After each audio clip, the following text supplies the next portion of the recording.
Hey guys, welcome to my channel Rishu and Akash diaries. तो आज का थंबनेल देख के आप फिर से समझ गए होंगे कि मैं किस बारे में बात करने वाली हूँ। तो आज की जो बात होने वाली है वो बहुत ही इंटरेस्टिंग बात है। किसी ने मुझे कमेंट किया था और मुझसे पूछा था, मैं उनका नाम नहीं लूँगी, कि if we have a blocked fallopian tube, तो मतलब वन साइडेड ब्लॉक है, तो क्या वो प्रेगनेंसी पॉसिबल है। तो आज हम इस बारे में बातें करेंगे कि क्या ब्लॉक्ड फैलोपियन ट्यूब के बाद भी आपका रिजल्ट पॉजिटिव आ सकता है या नहीं आ सकता। इसके लिए सबसे पहले हमें समझना होगा कि यूट्रस की जो एनाटॉमी क्या है। एनाटॉमी का मतलब इसका स्ट्रक्चर क्या है। Suppose this is the part of uterus. आपका यूट्रस ऐसा है, उसके साथ दो क्या होती है, ट्यूब्स अटैच होती हैं। जो ट्यूब्स अटैच हैं बेसिकली, एक इधर अटैच है, एक इधर अटैच है, जिसको हम बोलते हैं ओवरी। एक ऐसा स्ट्रक्चर है दैट इज यूट्रस, उसके साइड साइड में क्या है, आपकी ओवरी अटैच है। ओवरी क्या करती है, एग को प्रोड्यूस करने का काम करती है, राइट।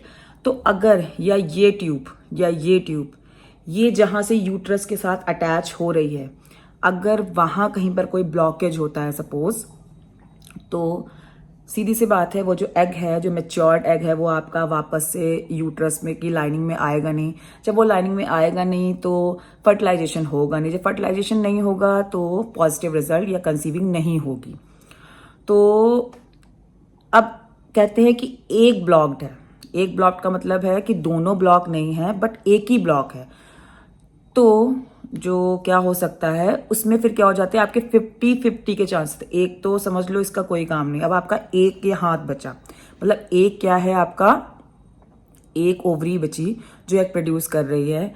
हो सकता है इस मंथ, मतलब या तो राइट में ब्लॉकेज है या लेफ्ट में ब्लॉकेज है। तो हो सकता है एक मंथ में राइट में एग प्रोड्यूस हुआ हो, पर वो ब्लॉक है तो वहां से एग जो है यूट्रस में जब नहीं आया, क्योंकि जो भी आपका जो जाइगोट बनता है वो यूट्रस की वॉल में चिपकने के, या यूट्रस जब एग नीचे की ओर ट्रैवल करता है यूट्रस की तरफ, वो तब बनता है, अगर वो फर्टिलाइज हो जाता है तब। तो जब वो नीचे की तरफ आएगा नहीं तो ऑब्वियस है कि क्या बोलते हैं, फर्टिलाइजेशन नहीं होगा। तो अब इस केस में सपोज, अब ये कैसे पता लगा कि ट्यूब ब्लॉक है। एक होता है HSG टेस्ट, ठीक है। जब आपको नॉर्मल कंसीविंग का इशू आता है तब डॉक्टर का सेकेंड फेज क्या होता है, before the hormonal treatment they can suggest you the HSG test क्या होता है, उसमें क्या होती है, एक डाई इंसर्ट की जाती है वाया क्या बोलते हैं, कैथेटर टू द यूट्रस, कि यूट्रस के अंदर की जो एनाटॉमी है उसको देखने के लिए कि ऐसा तो नहीं है कि कहीं वो कुछ ब्लॉकेज है। वो ब्लॉकेज कैसे पता लगता है कि उसकी इमेजिंग की जाती है, एक्सरे इमेजिंग की जाती है। सपोज डाई इंजेक्ट की गई यूट्रस के अंदर, डाई इंजेक्ट की। अब अगर यूट्रस में कोई ब्लॉकेज नहीं है तो जो आपकी डाई है वो पूरा आपके जो ओवरी तक है वहां तक जाएगी, और वो आपको पूरा पैसेज दिखता है एक्सरे में कि हाँ जी, यहां से डाई यहां तक गई, इस वाले से इधर की तरफ गई, यहां से यूट्रस से इस तरफ गई, तो मतलब कोई भी ब्लॉकेज नहीं है।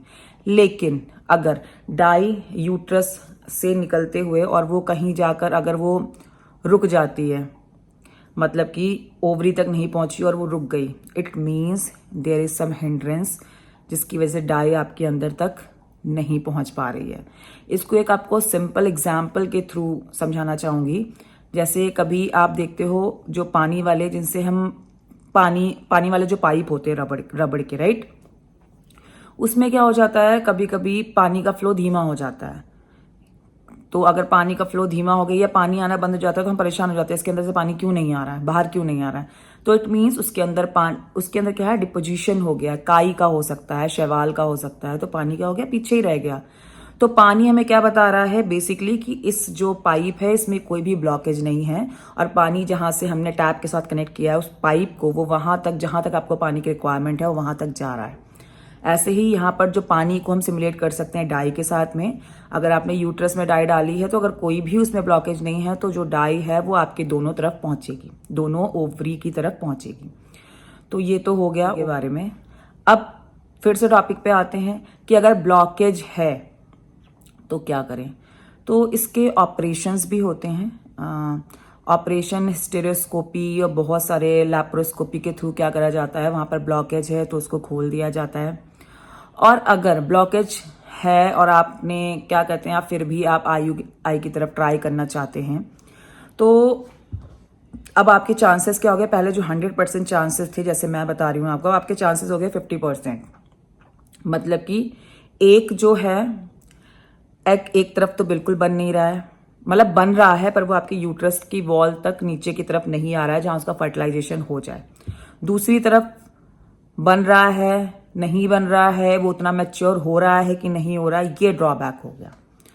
ये ड्रॉबैक हो सकता है, पर इसकी वजह से आपकी जो कंसीविंग है वो रुक नहीं सकती है, मेरा ये मानना है। क्योंकि कभी राइट ओवरी का जो एग होता है वो मैच्योर होता है, कभी लेफ्ट ओवरी का होता है वो मैच्योर होता है। लेकिन अगर आप दवाइयों पे होते हो तो हो सकता है दोनों तरफ की ओवरी के जो आपके एग है वो मैच्योर हों। तो हाँ, बस ये चांसेस कम हो जाते हैं कि एक तरफ का जो आपका ब्लॉकेज है वो ब्लॉक ही रहेगा, वहां से एग नहीं आएगा, दूसरी तरफ का आपको वेट करना पड़ेगा। सपोज एक साइकिल में, जो एक साइकिल आपका है उसमें जो ब्लॉक्ड एरिया है, जो ब्लॉक्ड साइड ऑफ ओवरी है, उधर एग बन गया, राइट? तो अब उधर तो कुछ नहीं हो सकता जब तक आपने उसका ट्रीटमेंट नहीं कराया। अगर मतलब कि आप समझ सकते हो उधर कुछ नहीं हो सकता, लेकिन आप क्या करेंगे, आप नेक्स्ट साइकिल का वेट करेंगे। You will have to wait for the next cycle, menstrual cycle का आप वेट करेंगे। सपोज अगर उस ओवरी में जिधर आपका ब्लॉकेज नहीं है उधर एग बन गया, वो अच्छा मेच्योर हो गया, आपने तब IUI कराया, तो तब तो भी आपको पॉजिटिव रिजल्ट आ सकता है। तो ये होप नहीं खोनी है कि you have a tube blocked तो आप IUI ट्राई करोगे तो सक्सेसफुल नहीं होगा। जहां अगर दोनों ट्यूब ओपन है उस समय 100% चांसेस हैं कि पॉजिटिव रिजल्ट आने के, लेकिन अगर आपकी एक ट्यूब ब्लॉक है तो क्या बोलते हैं 50% चांसेस हैं, राइट? 50% चांसेस है, लेकिन अगर वो एग आपका मिच्योर है, एग की क्वालिटी बहुत अच्छी है, स्पर्म की क्वालिटी बहुत अच्छी है, फर्टिलाइजेशन अगर हो जाएगा तो definitely you will get the good news, इसमें कोई दो राय नहीं है। तो आपको इन सब चीज़ों से परेशान नहीं होना चाहिए कि मेरा एक ट्यूब ब्लॉक है। हाँ, जब दोनों ट्यूब ब्लॉक हो जाएंगे वो बहुत परे, बहुत अलग बात है, तो उसके बारे में बात नहीं करूँ, क्योंकि because I don't want to add any negative point जिसकी वजह से आप डीमोटिवेट हो जाओ। क्योंकि मुझे पता है बहुत सारे लोग हैं यहाँ पर जो इनफर्टिलिटी इश्यूज हैं, जिनको जो बहुत जगह धक्के खाते हैं, फिर बहुत सारी वीडियोस को सर्च करते हैं, फिर कुछ कुछ देखते हैं, कुछ कुछ उनको पसंद आती है, कुछ कुछ उनके मन की होती है, कुछ कुछ नहीं होती हैं। तो ये सारी चीज़ें हैं। तो मेरे हिसाब से अगर आपका ट्यूब सिर्फ एक ब्लॉक है then you have no need to worry a much. आप वरी करो पर इतनी भी वरी नहीं करो कि आपका कुछ नहीं हो सकता। तो ये है ब्लॉक्ड ट्यूब के बारे में। और आपके ट्रीटमेंट से पहले वैसे भी आपके डॉक्टर आपके ट्यूब्स को चेक करवाते हैं बिफोर द IUI कि आपके कहीं ट्यूब्स ब्लॉक तो नहीं है। तो जब उनको पता लग जाता है तो वो सारी चीज़ें अपने हिसाब से खुद मैनेज करते हैं।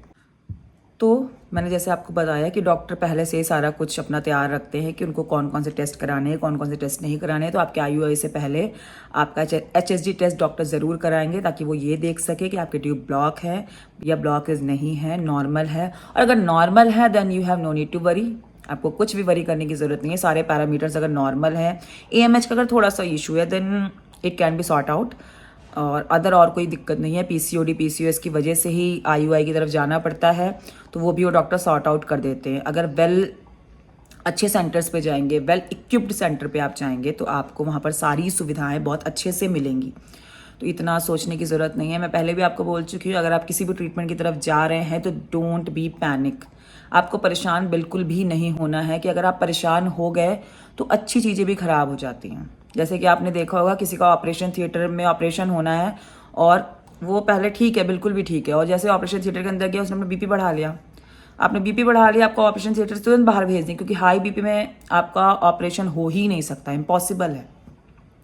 तो स्ट्रेस बहुत बड़ा कारण है किसी भी चीज़ों को नाकामयाब होने के लिए। तो ये मेरी आपसे रिक्वेस्ट है कि प्लीज़ आप किसी भी ट्रीटमेंट की तरफ जा रहे हैं तो बिल्कुल भी स्ट्रेस मत लें। आगे मैं इस पर भी एक वीडियो लाऊंगी कि how to manage stress when you are going through these procedures, ठीक है? तो उसमें आप मैनेज कर पाओगे कि स्ट्रेस को आप कैसे मैनेज करो।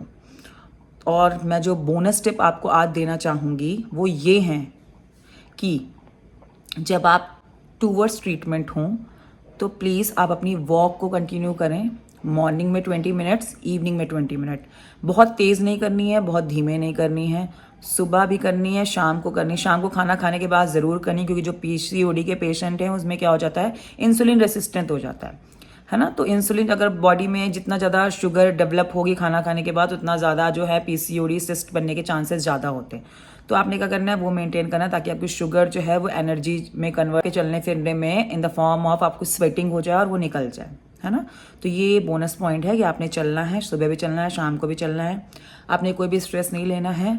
आगे एक मैं आपको ड्रिंक बताने जा रही हूँ जो आपने थ्रू आउट जो आपकी जर्नी है उसमें आपको कंटिन्यू रखनी है। कंटिन्यू मतलब है कि जब से आपका ट्रीटमेंट स्टार्ट हो जाए उसके बाद से आपने उसको क्या करना है, कंटिन्यू रखना है।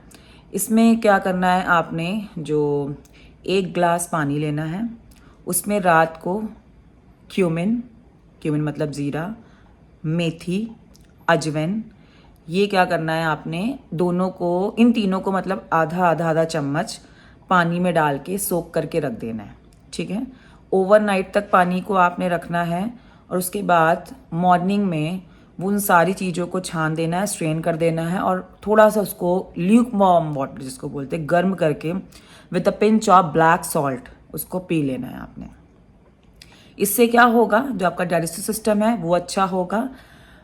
जितना भी बॉडी में टॉक्सिक मटेरियल है वो आपकी बॉडी से बाहर होगा when you go for the freshing, और आपकी बॉडी में सिस्ट कम डेवलप होंगे और अच्छे हार्मोन रहेंगे जिससे कि आप ईजिली गुड न्यूज़ को ले सकते हैं।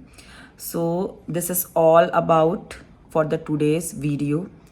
बस मेरी रिक्वेस्ट है आपसे कि आप बिल्कुल भी घबराएं नहीं, बिल्कुल भी परेशान मत हों, सब कुछ अच्छा होगा। अगर किसी की लाइफ में चीज़ें पाना इतना इजी नहीं है, मतलब कि जैसे मैं बोलूँ कि सबको सब कुछ नहीं मिलता है, तो किसी को कंसीविंग बहुत जल्दी हो जाती है, किसी को नहीं होती है, तो बॉडी टू बॉडी मैनेज कर रहा है ना। आपके जैसे पेरेंट्स हैं वो मेरे जैसे पेरेंट्स नहीं हो सकते जो मेरे जैसे पेरेंट्स हैं वो आपके जैसे नहीं हो सकते, तो जैसे मेरे भाई बहन है वो आपके नहीं हो सकते। तो हर किसी की लाइफ की जो डेस्टिनी है दैट इज़ टोटली चेंज। आपको किसी को ये देख के नहीं सोचना है कि इसको कंसीव हो गया या इसके साथ ये अच्छा हो रहा है, मेरे साथ क्यों नहीं हुआ। हर किसी की डेस्टिनी अलग है। हर किसी को ये सोचना चाहिए कि हर सबको सब कुछ नहीं मिलता है और समय से पहले किसी को ना कुछ मिला है ना कभी कुछ मिलेगा। मैं थोड़ी सी स्पिरिचुअल हूँ इन चीज़ों को लेके, इसलिए मुझे अपने भगवान पे बहुत ज़्यादा विश्वास होता है। तो आप लोग प्लीज़ टेंशन मत लीजिए, स्ट्रेस मत लीजिए, सबको गुड न्यूज़ मिलेगी। भगवान ने सबका समय एक निश्चित किया हुआ है हर किसी को गुड न्यूज़ देने के लिए। तो डोंट वरी, आप खुश रहिए, अच्छे रहिए। जो मैंने आपको बताया वो उसको फॉलो कीजिए। आप चलते रहिए, सुबह चलिए, शाम को चलिए, जो मैंने आपको ड्रिंक बताई है वो पीजिए। नेक्स्ट वीडियो जब मैं आपके पास लेके आऊँगी तो हो सकता है वो स्ट्रेस मैनेजमेंट का हो। आप लोग मुझे कमेंट करके बताइएगा कि स्ट्रेस मैनेजमेंट पे लाऊं, कि अगर आप इन पीरियड्स में चल रहे हैं, आप अपने ट्रीटमेंट पे टूवर्ड्स चल रहे हैं, तो आप अपने जो स्ट्रेस है उसको कैसे मैनेज करें। आप लोग प्लीज़ मुझे सजेस्ट कीजिएगा, या आप मुझे टॉपिक भी सजेस्ट कर सकते हैं कि मैं किस चीज़ पे वीडियो बनाऊं। तो जिन्होंने मुझे लास्ट तक मेरे चैनल को देखा, थैंक यू सो मच। और आपने मुझे पिछले IUI वाले वीडियो में बहुत ज़्यादा प्यार दिया, तो मेरी आपसे रिक्वेस्ट है जो मेरा IVF वाला वीडियो है उसमें मुझे उतना ही प्यार दीजिए, आज के वीडियो में मुझे उतना ही प्यार दीजिए। ये मेरी आपसे बिल्कुल रिक्वेस्ट है और मैं आपको ऐसे ही अच्छी अच्छी अपडेट देती रहूँगी, पॉजिटिव अपडेट देती रहूँगी, ताकि आपको जल्दी से पॉजिटिव रिजल्ट आए। कहते हैं ना कभी सुनने से भी चीज़ें अच्छी होने लगती हैं, तो आप अच्छी सी चीज़ों को सुनिए, आपकी लाइफ में सब कुछ अच्छा होगा। और प्लीज़ मेरे चैनल को सब्सक्राइब करके ज़रूर जाइएगा, लाइक करके ज़रूर जाइएगा, कमेंट भी करके जाइएगा। मुझे आपके कमेंट्स का बेसब्री से इंतज़ार रहेगा। So thank you so much for watching, और ऐसे ही मेरे चैनल को देखते रहिए और बढ़ाते रहिए। Bye bye.